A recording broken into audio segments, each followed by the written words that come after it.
Okay, good evening, everybody, and welcome to Princeton Public Library. It is wonderful to see such a full room. It makes it feel very cozy on this cold, cold winter night for our Echo Art Revolution Creativity Meets Sustainability panel event here tonight. I'm Janie Herman, the manager of public programming, and I'm joined here tonight by Kim Dorman, who is the director of the Princeton Environmental Film Festival. And this event is one of the Environmental Film Festival will be happening from April 4th to 13th, the first week of April, leading up to Earth Day, of course. But we do Environmental Film Festival events throughout the year to help promote the festival and to help tie in and to also promote the library's commitment to environmental sustainability. So Kim is here if you have questions about the Environmental Film Festival. I'm on that committee, and one of my jobs on the committee is organizing. This year we're doing something new. It is an environmental art and poetry show that we hope to exhibit at the same time as the Environmental Film Festival. That will be in our front lobby from April 1st to 21st. On the board over there and on some of the tables, you'll see there's a call for entry, or you can go to our website. All the information is there to find out how you can participate. It's going to be a community-sourced art show that'll also have a virtual component. So we hope that everybody here who is an artist will consider submitting something to our art show coming up and help spread the word. And we have different categories, including K to 6, high school, and then adults. So this is all ages. The kids show will happen on our 3rd floor on our big bulletin board upstairs. So if you have grandkids in your life or children in your life, or you teach school, consider having your whole class enter, because we can have lots of entries. Anyhow, with that being said, again, thank you for coming out on this cold night. I'm going to turn the evening over to our moderator for tonight, McDino Bulkeman, who is a multidisciplinary artist who lives here in Princeton, New Jersey. She hails from the Philippines. She's Filipino-American. She runs the Orange Door Studios, and she's a great friend of mine as well. Her art is beautiful, but tonight she's here in the role of moderator, and she's going to take things away for the evening. Oh, one other housekeeping thing that I forgot is that this room does have a hearing loop. So just let us know if you would like us to bring you a headset, or if you do have T-coil-enabled hearing devices, you can feel free to use those. Thank you.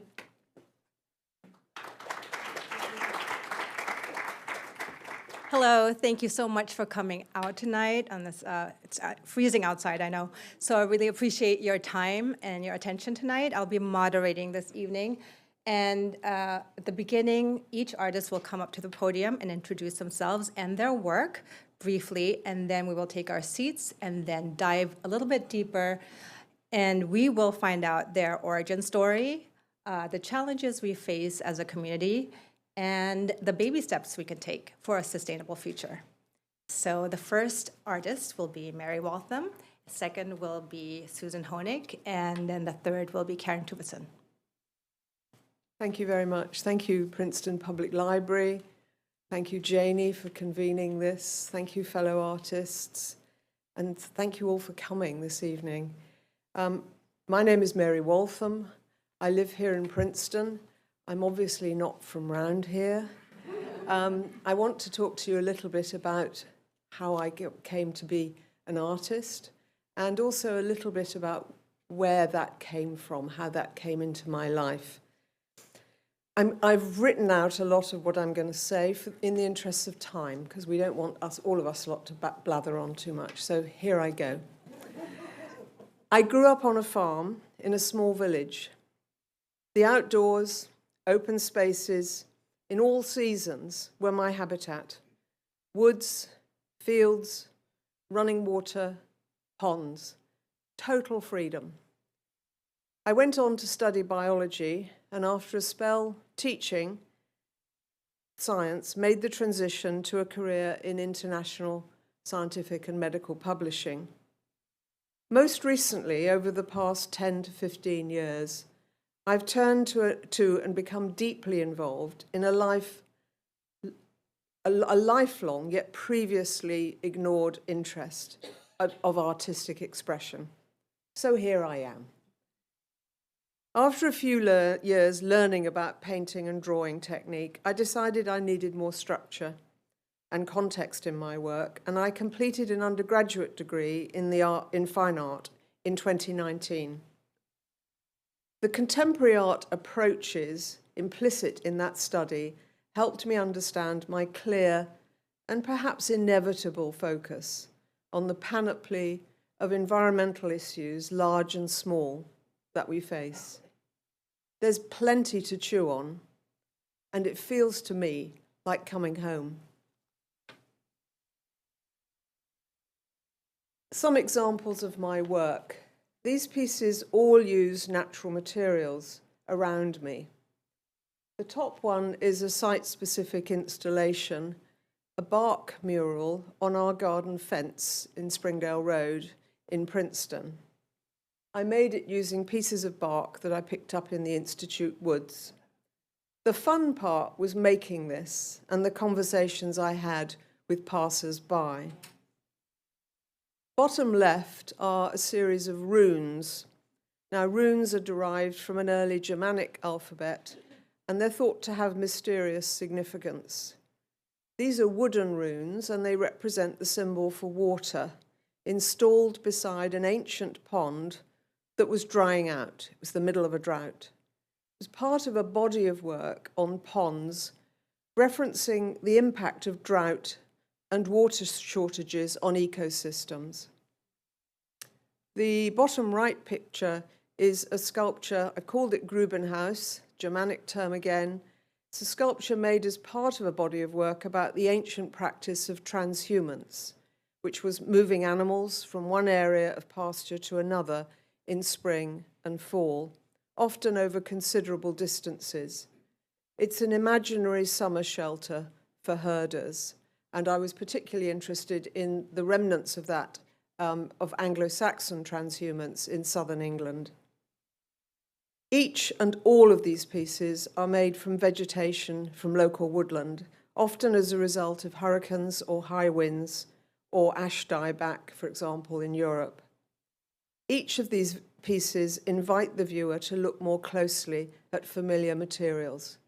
And I think most of my practice is really about inviting people to notice, to look more closely at things that might be very familiar. Most recently, my major body of work has been on soil. The pieces that you see on that end table are the most recent pieces. Pieces to the left are a part of the bark installation. As part of my degree, I completed a body of work on the wetlands of New Jersey, incidentally, the unsung heroes of coastal erosion and water management. I found that wetland mud varied a great deal according to which site I visited, even when the sites were quite close together. I made a series of mud drawings. Here's some examples. I've got lots. They're very simple, but the muds were quite different. I feel they're acting here as alternative portraits of place. As so often in life, this became preparation for the next area I became engrossed in. A quote there from Wendell Berry, which I think speaks and spoke to me very strongly. I started to think, if mud is different, then what about the ground that we walk on? I had absolutely no knowledge of geology. I started to research this and discovered the rich variety of geological forms within New Jersey and nearby Pennsylvania, of course. And on the first table on the right, there's a geological map of New Jersey where you'll see the enormous range of different geologies that lie directly below our feet in New Jersey. It's immensely rich. In part, I was driven by wanting to move away from commercial paints, and in part by a deep curiosity about the rich surface materials under our feet that we take for granted, that are themselves a link between the rock core of the earth and all that lives on it. Both concerns have merged here in this soils project. But every time I went out to collect soil, I ended up with roughly the same brown. I was sure there were coloured soils to be found, so I contacted Rutgers Department of Earth and Planetary Sciences and finally was referred to a man called Scott Stanford at the US Geological Survey in Trenton. I described what I was trying to do, And since he is deeply knowledgeable about all the soils of New Jersey, he provided immense help, giving me a list of sites on public lands all across the state, complete with GPS coordinates where I could collect a small amount of soil. The adventure began. Once collected, the soil is then ground up, the pestle and mortar there, it's quite small, sieved, and used as a painting pigment.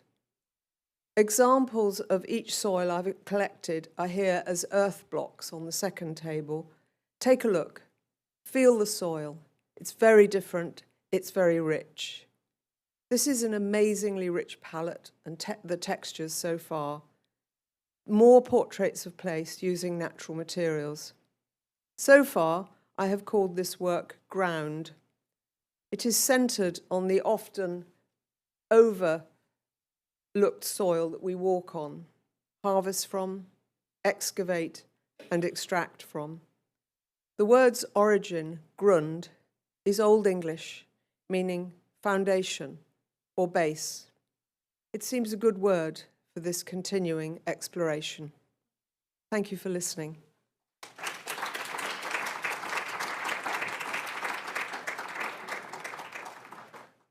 Hello. I am Susan Honig. I'm talking this. My name is Susan Honig, and I thank you so much. Oops, I'm not ready to go ahead. Thank you so much to Janie Herman and the Princeton Public Library to have this panel. It means so much. I hope you got to see some of the forest compositions I created on the first table back there. Every mast year, every few years, when the seeds and nuts of certain trees are in great abundance, that's when I collect black walnuts. And I make a big pile of them and let them soften. I put them in a cooler so animals don't get to them. And when they're soft, that's when I make the black walnut ink. And I tell everybody that we don't have food in our refrigerator at home. I store my ink because I've made it 3 different times every few years, and it seems to last quite a while. I love to work with it. So you can see, and I brought in a lot of the nuts and seeds that I use to print. Some of them look rather dark, and that's because I dip them in the ink and print.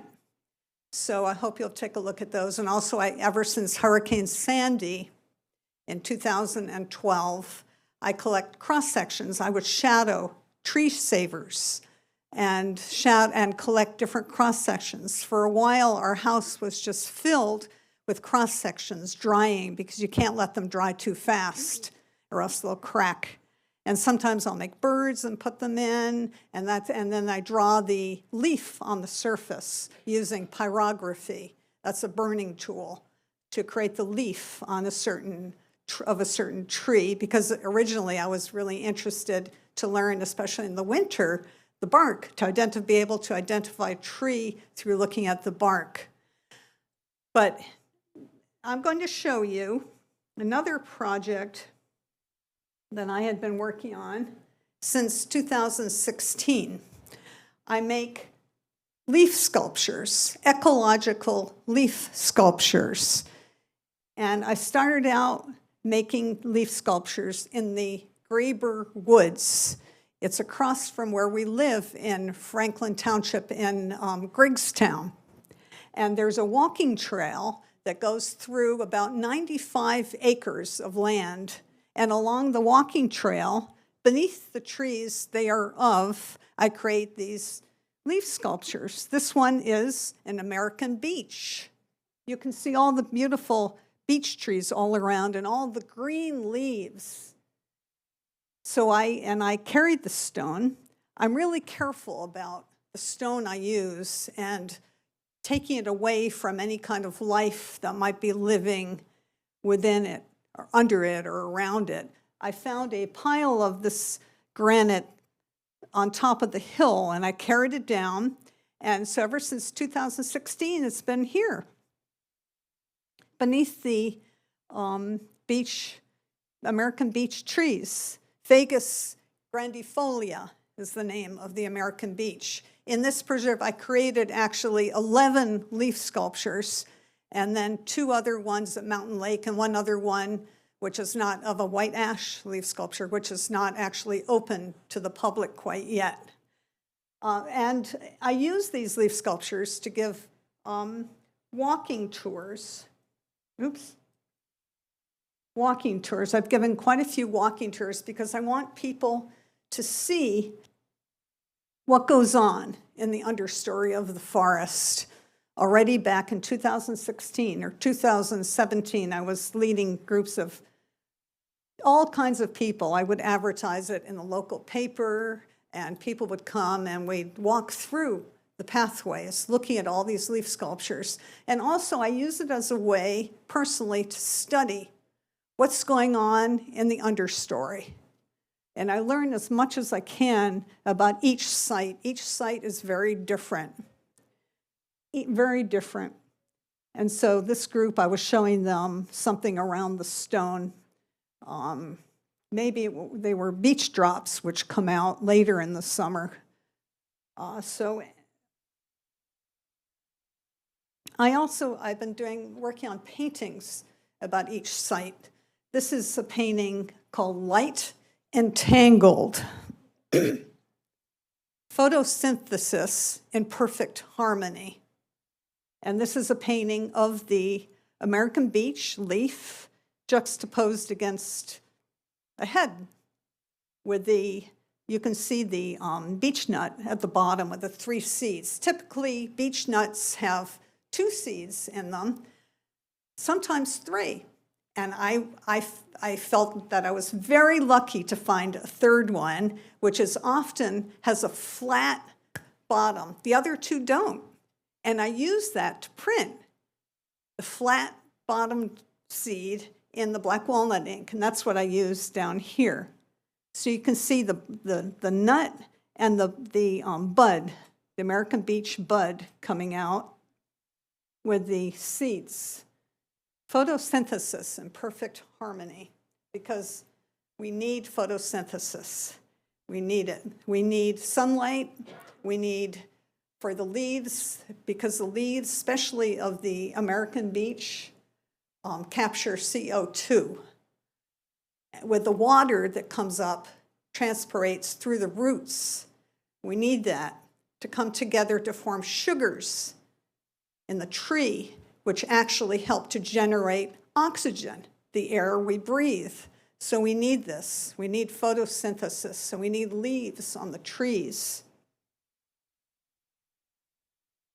So this painting, I did all with I used black walnut ink totally, the beech drops and the black bear, which roams our forests around here. And the beech nuts are a vital food source for the black bear especially in the fall, before the bear goes into hibernation. So beech nuts are really, really important. And the beech nuts are also important for other species of animals, for squirrels, for many mammals and birds, raccoons. So many creatures eat the beech nuts. And this is the American beech leaf sculpture in winter. And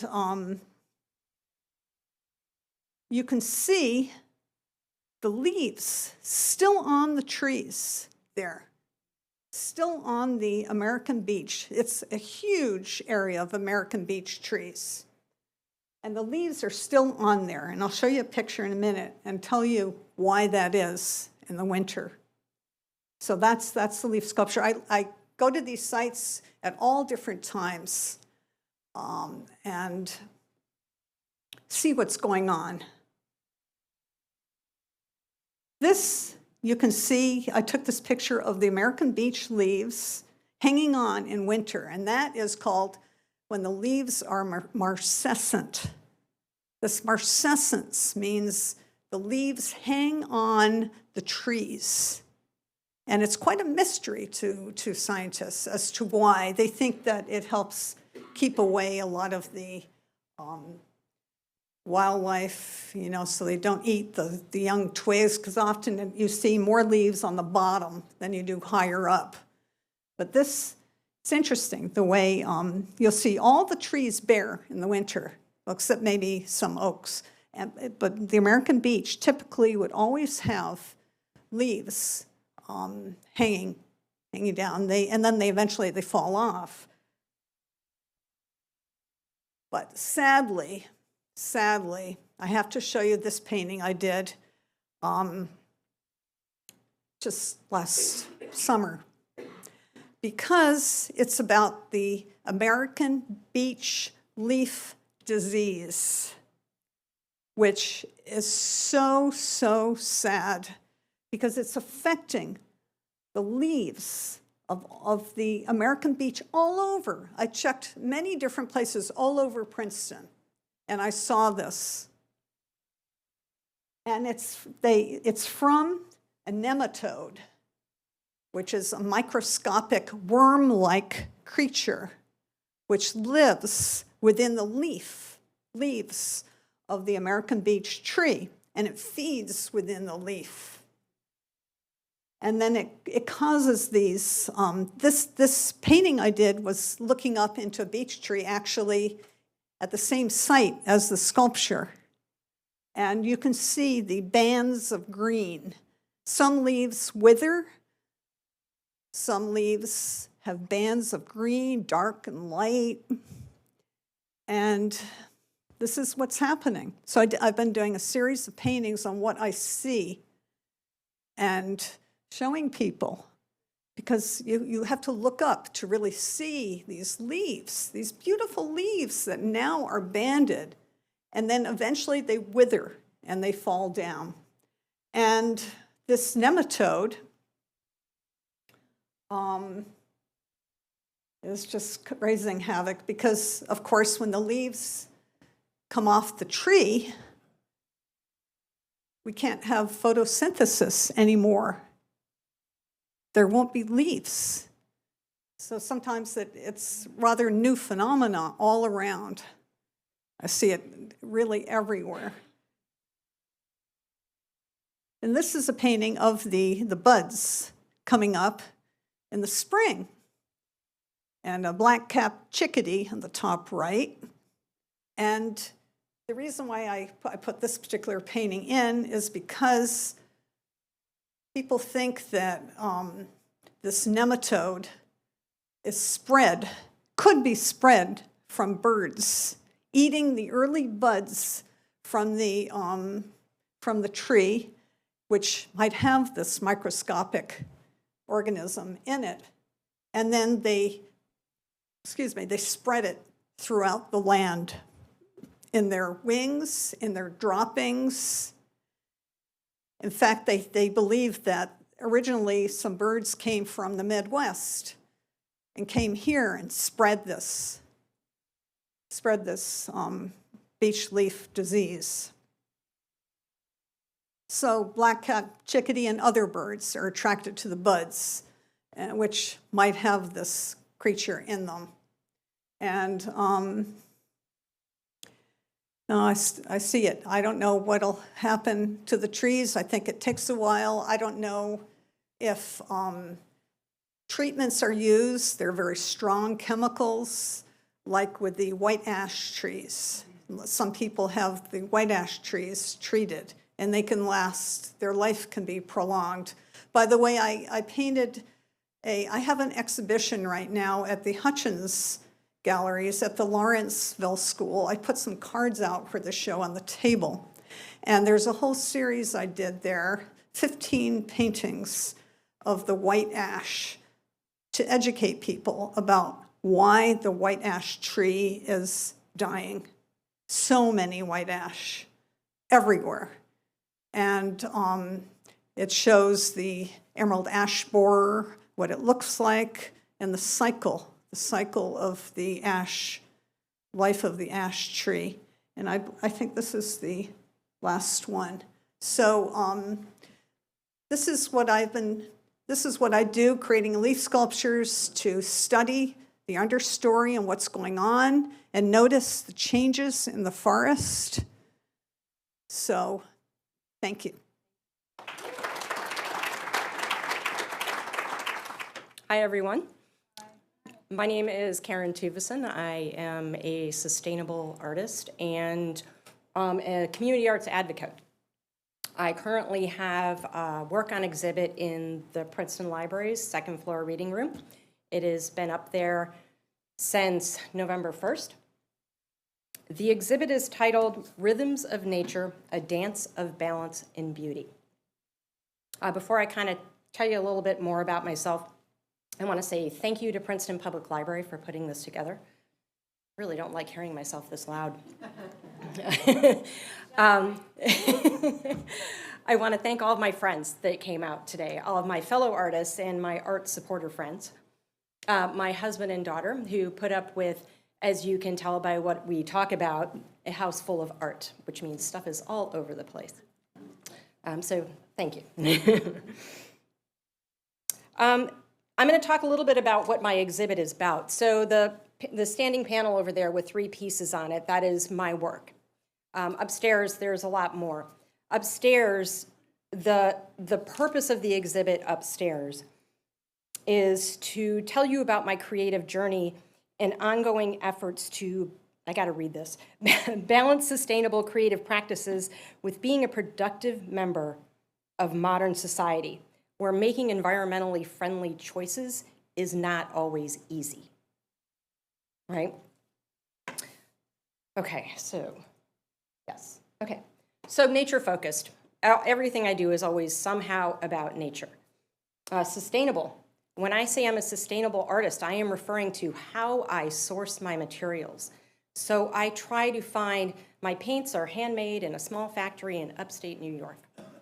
I haven't had to buy brushes in a long time, but when I do need them, Princeton brush is right here. I try to find all of my materials as close to home as possible, and I pay very close attention. When I decide to use something new in my studio, I pay really close attention. And I'll tell you more about it. We're going to go into an origin story part of the panel, so I'll tell you a little more about how that happened for me. Okay, let's see. So my original work, I have a degree in painting. And, they teach you to paint like the Impressionists, do these big vistas and, all that stuff. So I got out of college and I was, doing pretty traditional young artist type work. I grew up in the country and I moved into urban areas. And when I did that, my work started to change. And so these kind of impressionistic things turned sort of into what this painting is. So they became very simple, very bright, very organic. And then all of a sudden I started putting this very hard black line around everything. And a couple of people would say to me, well, what's with the black line? I'm like, I don't know. I have no idea. For 15 years I made these paintings. No clue. And then one day I literally had to write about it. I sat down and I said, oh, this is how I think society sees nature. It's not my wild nature of living in the country. This is urban nature. It's controlled. It's contained. We don't let it go wild. We want to chemlong the crap out of it and match our plants, and we want to, so it's all this stuff that I was seeing that felt very contradictory to how I grew up. And I didn't realize that was what was coming out of my art. So, but that was my first phase, and it took me about 15 years to go, well, what do I do from here? So this happened. When I started on this recent body of work, it was a material shift that pushed me into changing what I was doing. And so this became an exploration of texture and pattern and color and layering. And I think it was the beginning of my way of how I see nature. My nature from my youth was very, very different from my earlier work. Sorry. This piece in specific, so again, this is, I'm taking paint and I'm mixing it with cold wax, I'm mixing it with sand, with clay, with dirt. And I'm layering it, not using brushes at all, but hand tools like brayers, which are rollers, squeegees, which are like these little scrapers, sticks, sponges, pieces of paper towel. I'm layering paint on and then pulling it back to see what's underneath it. So it's many, many layers. And this specific piece came about because I participated in the Somerset County's Farm to Frame program, where they paired artists with sustainable farms, farms that had been preserved by the county. I was paired with an immigrant Chinese farm in my town. I come from my mom's family, immigrant Croatian farmers. And so I grew up with that immigrant story. So, you know, I went and I met them and I got to know them. I talked to them about their journey, which the Chinese writing on the surface is actually a poem I wrote about the family's journey from China to here. But when I did that piece, I realized that that's what I was trying to say, is that I have my own nature, that I have what I value in nature, that it was more me and less me stepping away and looking at it like my earlier work. Does that make sense? Okay.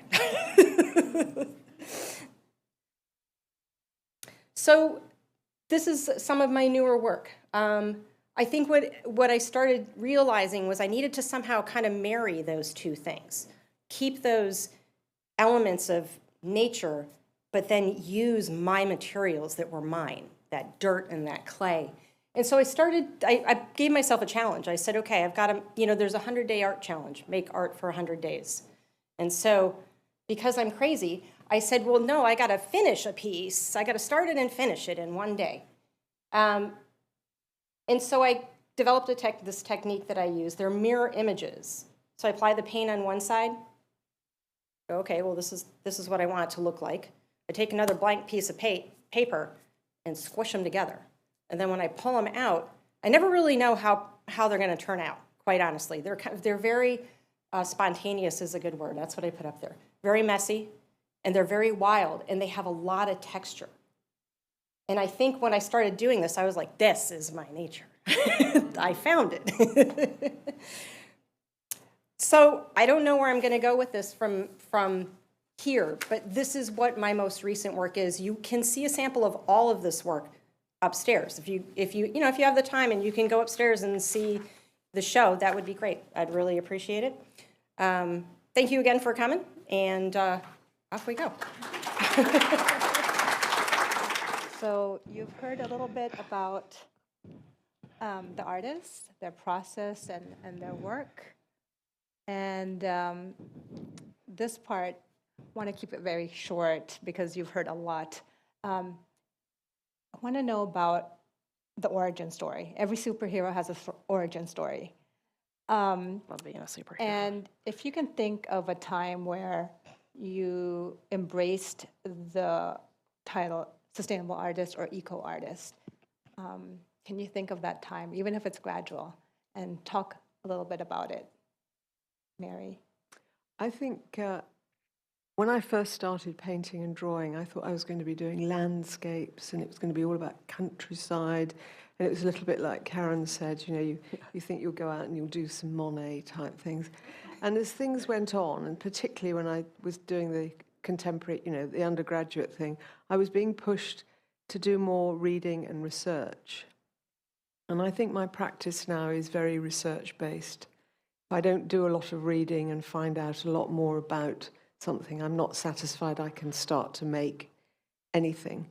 And in the middle of all of that, it struck me that the only thing that I felt really concerned about was the environment. I wasn't worried about whether I put the tree there or there was sea in it, or I tried to paint something that I'd never seen. I knew that I had to work with things that I had directly around me and that I'd walked in extensively and that I felt a sense of place. And that was it. I can't tell you exactly when it happened, but it was probably about the second year of doing the degree. Thank you. How about you, Susan? Right. So with me, since 2006, I worked at a bird banding station in the Sourland Mountains, the Featherbed Lane Bird Banding Station, with Hannah Southers, who is a wonderful teacher. So I worked there, and I saw firsthand the lifestyle of the lifestyle and habitat of birds and how they lived. I mean, we'd get up, we'd have to be there at sunrise on every Sunday. I did this for 14 years. So I learned so much about the ecosystem and trees and birds and plants. What is important in the life of birds? And it was really during that time when I started doing a lot of paintings. You can see on my website a lot of paintings about biodiversity and the life of birds. And I paint the birds, and within the birds, within the circle, within their body, I'd paint, for instance, a painting about the wood thrush. I paint about the land snail, because the land snail, which it loves to eat, one of its most important favorite foods. We would have discussions around the table all about the birds that we would find in different net lanes.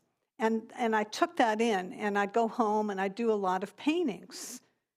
And it was really about 9 years later that I started to look in the forests, take a lot of walks, and I started to make these leaf sculptures, because I wanted, in the same way I learned about birds from looking really closely and carefully, I wanted people to be able to take walks along these walking paths and see these leaf sculptures, and then look up and see that the leaf sculpture was in the same shape as the leaf. It was about that tree, specific tree. And so I started leading walking tours. So the bird banding really was a great learning experience for me. Really, really terrific. I started collecting leaf miners' leaves that birds lay their eggs on leaves, and they tunnel their way through the leaves. I did a whole series of paintings all about these to survive. And so that was really a learning experience. And so my artwork continued with painting and sculpture and learning a lot about the ecosystem and sustainability and what it meant. So that's really that was a big influence among many other influences I had in my art. I could go on, I have many stories about, for instance, a trip my husband, John, who's in here, and I took. We drove down from Iowa, where I went to graduate school, down into Mexico, and we saw a lot of the sites all over Mexico. We lived in Oaxaca for a month. We drove all around, and when you go somewhere, you really see the art in context to its environment. The same is true in Italy. When I saw a lot of early Renaissance painting, people walking down the street sometimes look like the figures in the paintings. So that's a big experience for me. Thank you, Susan. Thanks. We want to give Karen some time for her origin story. Okay. Karen, you wanted to mention it while you were at the podium. Yeah, so the switch for me started with a phone call. As a painter, I'd stretch my own canvas, and I would buy it in 50-yard bolts because it was way more economical.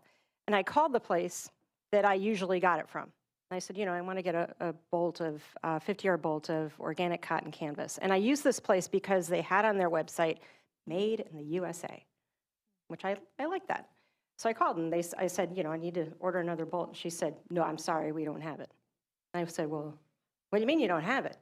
She said, we can't get it anymore. It's not made in the USA. And I went, well, do you have regular cotton canvas made here? And she said, no, not anymore. at the time, so this was in 2017. At the time, America, just so you know, I did a ton of research.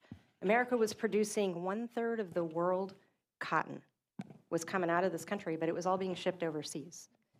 And so I spent probably about a year.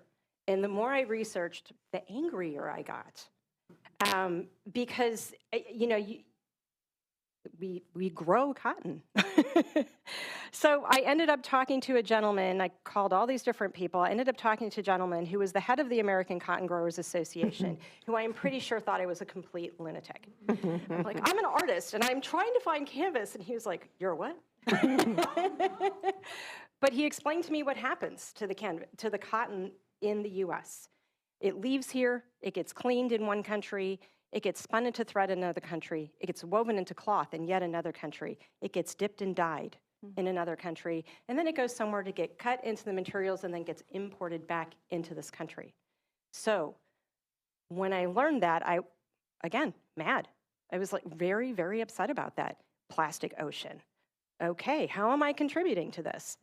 What it made me do was look at every single thing in my studio. Where are my stretcher bars coming from? Are they coming from sustainably harvested forests? Where are my paints coming from? Where is it? It really made me think about how I'm purchasing the goods and materials I need to make my art. And so 2017. Yeah. Oh, so you have a date? That's very 2017. good, very It was clear. like in the summer sometime. Okay. That I remember, but it was 2017. Yeah. Clear. Yeah, because I was mad for like a year. It's like, can you believe this? Thank you so much for sharing your origin stories. We're going to go on to the challenges we face as a community. And I would like for you to think of one word that you think is a challenge for us as far as our environment. So we'll go with you, Karen. Okay. One word. Don't explain it. Just say it. Just one word. Yeah, no one explain it yet. Over reactivity. Okay. Intriguing. Okay, Mary, how about you? Overconsumption. How about you, Susan? Awareness. Okay. So, what do you mean by awareness, Susan? Okay, so awareness has a lot to do with how we look at the world around us. How can our life be sustainable? We must live in harmony with each other, but also we must live in harmony with nature, with trees, plants, animals. So when I led the walking tours of the leaf sculptures, I wanted to create awareness because so much art is just placed on a pedestal. It doesn't have a relationship to what it's about. So I really was very focused on creating art that related to everything going on around it. So I wanted people to have an awareness along the walking tours. And also, in our world today, many people learn about climate change, about nature through looking at TV, the internet. A lot of people I led on these tours had never stepped foot in a forest preserve. Thank you. How about you with reactivity? Overreactivity. So I'm going to read a quote to you. The problem with knowledge is that once you know something, you're obligated to act upon it. That was said by my husband. We were having a discussion about society's tendency to ignore a problem, ignore a problem, ignore a problem, and then when it gets horrific, we make all these sudden decisions. And I think, learned from my journey into sustainability that sometimes you've got to say, okay, this is really horrible, but stop. How can I make this better? And is the next move I make going to improve it? Or is there farther down the road implication because I'm making a knee-jerk decision. Because I'm going, we have to fix it now, we have to fix it now, and it has to be done in 5 years. I'm going to pass a law, and it's going to do this and this. Really? Is that really going to help us maybe 20 years from now? Do we know? We don't. You know, I feel like because of my own journey, a lot of times you don't know. You could make a worse decision by overreacting. Thanks for explaining. So Susan had awareness, you had overreactivity, and Mary, you have overconsumption. Overconsumption, and I could talk all night about this, but we all know what we mean by that, I think. We all probably understand that we are consuming way too many resources in order to live as humans, particularly in the Western world. And there are two angles from my point of view to discuss this evening. One is I've become very interested in how people before us, way before us, even pre-Christians, how did they live? And what did they need to live and survive? And I've narrowed that down to Anglo-Saxons who arrived in England after the Romans and before any Christianity had come. And the one thing I learned about them through my Transhumans project was that they're often described as being very brutal. I don't think they were at all. But that they were exceedingly frugal. What they couldn't make or grow, they didn't have. And they were brave. And they existed on very little. I'm not suggesting we all go back to Anglo-Saxonism, but there are areas of it that say, yes, how did they do it? At the other end of it, I think about the art establishment, which writ large, the global art establishment, is an enormous consumer, over-consumer. And I was just reading before this evening about there's a gallery or a group of galleries that are all global. They were founded in Switzerland by Hauser and Wirth. They're family-owned, but they're everywhere. And they have actually taken the initiative to draw in other galleries and talk about how they can move towards some sustainability. I'm going to just read something to you. It's committed to aligning with the goals set forth in the Paris Climate Agreement at the United Nations. The gallery's commitments are to reduce its greenhouse gas emissions by a minimum of 50% by 2030, in line with the Science Based Targets initiative, including reducing our shipping and business travel emissions. Support strategic climate funds that are anchored by climate justice initiatives and devoted to preserving existing forests and positively impacting communities. Actively provide a platform for industry collaboration towards climate impact reduction goals. Now, those all sound like really good corporate statements, but it will be interesting to see what they achieve.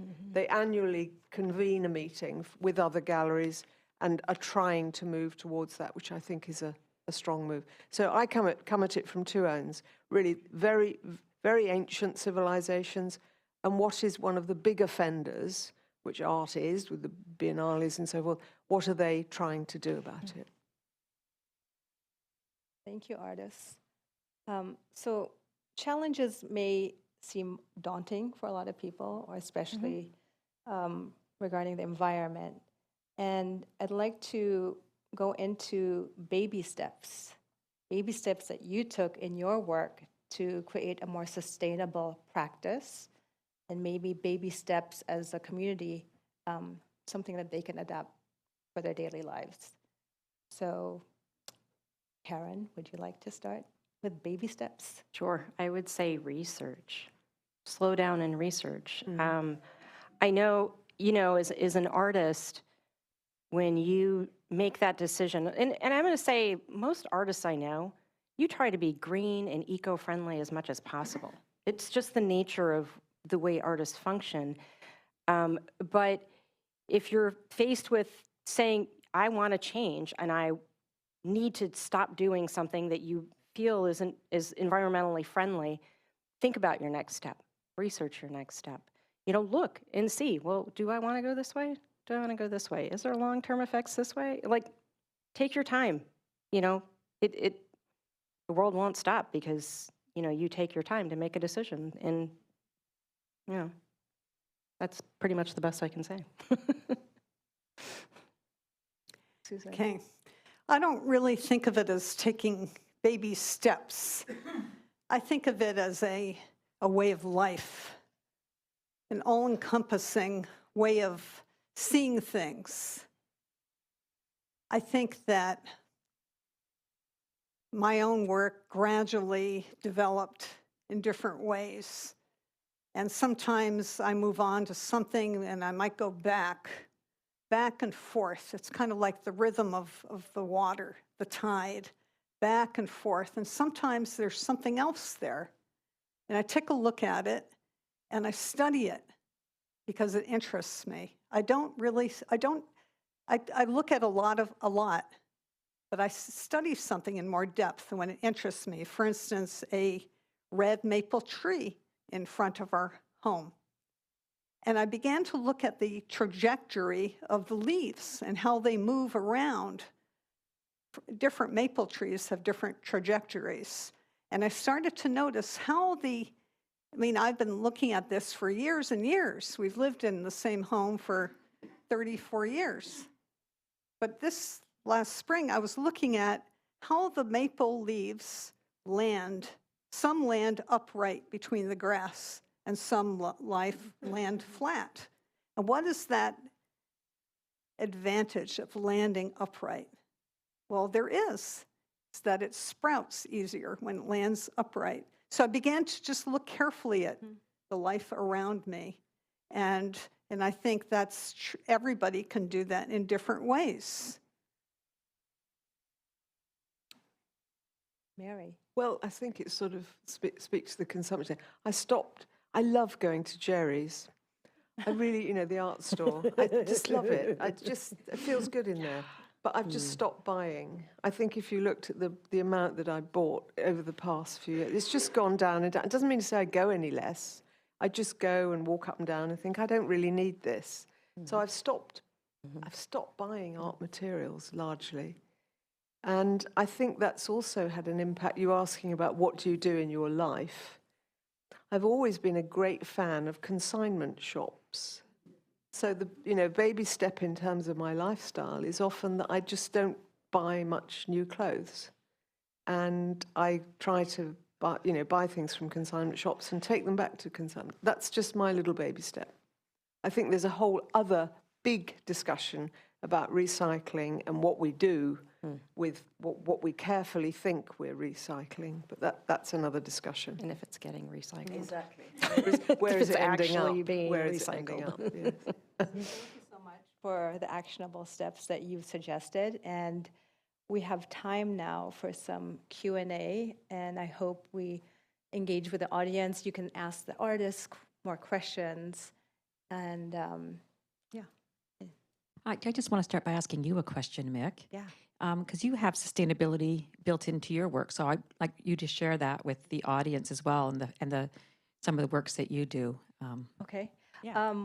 Well, first of all, on the baby step one, I teach painting classes, and usually we use paper towels, and just recently we just cut up a regular old towel that's been used, and we just use that to wipe our paints on. So that's a very, very small baby step. But in my work, I've incorporated abaca fiber, which is a banana plant from the Philippines. Just that's my origin story, and I've put it on images and use the manila envelope also. So I'm using paper and sustainable materials such as abaca. That's a very quick explanation. A lot more there. Oh, there's a question. Thank you very much to all the artists who came here. And I would like to say thank you to Susan, because I lead walks as well, and I didn't know that you'll be here today to talk about your beautiful sculptures. I live in Franklin Township, and every time people come upon your sculptures, their reactions are from awe to wonderment to, like you said, looking closely at nature. So thank you very much for that. Thank you. That's my comment. Okay, so that was more of a comment. I was going to just talk to Mary. So I'm going to ask Mary about, and I think Karen and I talked about this once as well. I do a lot of crafting more than art, and we always say that there's two different hobbies. One is buying your craft supplies, and the other is actually, right? It's a whole separate hobby than doing your craft or making your art. So which we kind of spoke to, and cutting down that consumption. But I know, Karen, like we talked about, so what are some places locally that if you are shopping, you mentioned like that you can get things that are more locally sourced and not have to, worry as much about the carbon tax on the environment or things like that? So I use Jerry's because they basically, they carry the brands that are made close, brands that I like and that are manufactured close to me. I do have a wholesaler that I use for framing that is now based out of Michigan, but he sources all kinds of different sustainable frames that I can get from him. He's the closest I've been able to find to here. But Jerry's is pretty good on Route 1. They have a decent selection. Like Mary said, I try not to go in there very often because it's just so it's literally like being in a candy shop. You're like, wow, that's really. But they do carry a lot of local brands. But it is up to the artist. You may not realize that some of this stuff where it's made. So you kind of have to look at the label and say, okay, well, where was it manufactured? Where was it? And I would say I'm not buying paint. I'm obviously using soil and grinding it up and stuff. I go and get my acrylic medium that I use to bind the soil at Jerry's. But then my surfaces, it's hard. If somebody said to me, is your practice sustainable? Aspects of it are very sustainable. Yeah. But aspects of it, I can't go anywhere near further with it. And I think that's what we all feel a little bit about our own lives. Yeah. We carefully do what we think we should be doing, and then there are other bits you just can't improve on, or at the moment you can't improve on. I think there are more. Yeah. Okay, another question. Yes. Thank you, Mary. The word I've been missing all along is plastics. I too do eco art, but I'm very involved and interested in plastics and reusing, particularly bottle caps and things like that. And you mentioned acrylic medium. It's a plastic. So you're working hard. That's one of those compromises. But there are other mediums. I noticed, Karen, you use oil paint, which does not involve any kind of plastics, as far as I know. Yeah, but the pigments come from around the world. The colors are chemical, and they come from other places. There's a gorgeous book that just came out, I think, this year. If you go on Hyperallergic or Colossal or one of those, about the ochres of the world, which are all soil, basically. It's rock crushed to soil, and the spectrum is from blue to black, reds, oranges, spectacular. Take a look. And you really can. There's a lot of Instagram sites you can go to of people who are nuts for ochres and know where to find them and how to treat them. So it is possible, although I admit I have way too many acrylics in my collection. Thank you. Thank you. Oh, okay, right back here. One more question. Hi, everyone. Thank you. How do you find inspiration during the dark bleakness of winter time from nature? Because everything is sort of, Good question. Yeah. not really I in love winter. bloom. I love the sparseness of it. I love the dark and light of it. I love the way it sort of opens out and you have to go and get into it. So I'm not frightened of winter. I'm not worried about the dark. And I tend to do more reading, more research, more going to the library in the winter, and more getting out and about when it's a little bit warmer. But even so, going out like today is wonderful. Sorry, that's just me. I would say do other things. Yeah. Sew, bake. There's so many other ways your creativity can manifest itself. You don't actually literally have to be making a piece of art. There's all these other avenues. We all have it. There's all these different creative things that you can do until that sun comes back in the summer and you go, yay, I'm back outside. It's green, it's New Jersey, and it's raining. And but, try other things. The other thing is, well, my husband, we have a bird feeder in front of our house, and my husband, John, keeps it filled. So we have so many birds that are foraging, eating from our feeders, and it's really inspiring. In the warmer months, we don't fill it because they find food from other sources, but we're watching constantly the bird feeder. And I suggest to you, set up a bird feeder. It's really lovely to see all different kinds of birds come in the winter months. So I think at this point, what we're going to do is go back to thanking our great panelists here and everybody who's been involved. And I want to encourage everyone to take a little trip up to the second floor before you leave to look at Karen's art exhibit. It'll be out for about another week. We haven't actually determined the takedown date. It's soon, though. It's been extended. And then also take another look at the art now that you know more about the process behind it, our little pop-up art exhibit that we have here in the community room. And to stay around and talk to each other. I know we have, I recognize a lot of artists in this room from our community. You know, stay and talk to each other and socialize and enjoy the rest of the evening. But let's all thank Mick for moderating and our three panelists. Thank you, Mick. Mark your calendars for the Princeton Environmental Film Festival. The first weekend of April is when it starts. We're going to be here with some great films, and maybe we can discuss some of those more philosophical questions then and get more deeply into things like plastics, and which we always end up talking about then. And remember, we have a call for art coming out, so get your entries in. And thank you, everybody, and thank you again.